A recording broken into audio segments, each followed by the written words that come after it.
ಎಲ್ಲರಿಗೂ ನಮಸ್ಕಾರಗಳು. ನಾನು ಈಗ ಕನ್ನಡದ ಕೆಲವೊಂದು ಗಾದೆಗಳನ್ನು ಹೇಳ್ತಾ ಇದ್ದೀನಿ. ಈ ಗಾದೆಗಳು ಅಂತಂದ್ರೆ ಜನಪದ ಸಾಹಿತ್ಯದ ಒಂದು ಪ್ರಕಾರ. ಇವು ಅನುಭವಿಗಳಿಂದ ನುಡಿಯಲ್ಪಟ್ಟಂತಹ ಸತ್ಯ ವಾಕ್ಯಗಳಾಗಿರ್ತಾವೆ. ಇಂತಹ ವಾಕ್ಯಗಳಲ್ಲಿ ನಾನು ಈಗ ಆಹಾರಕ್ಕೆ ಸಂಬಂಧಿಸಿದಂತಹ ಕೆಲವೊಂದು ಗಾದೆಗಳನ್ನು ಹೇಳ್ತಾ ಇದ್ದೀನಿ.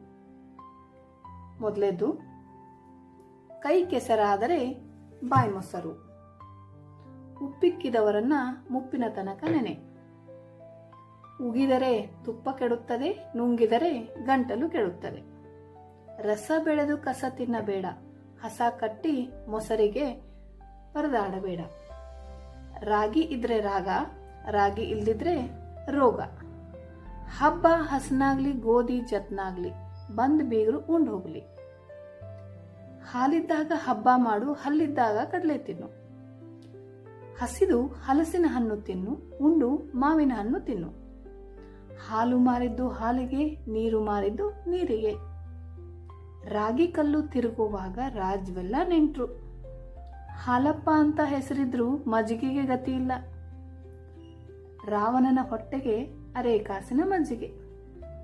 ನಿಮಗೆ ಈ ವಿಡಿಯೋ ಇಷ್ಟ ಆಗಿದ್ದಲ್ಲಿ ಲೈಕ್ ಮಾಡಿ, ಕಮೆಂಟ್ ಮಾಡಿ, ಸಬ್ಸ್ಕ್ರೈಬ್ ಮಾಡಿ. ಧನ್ಯವಾದಗಳು.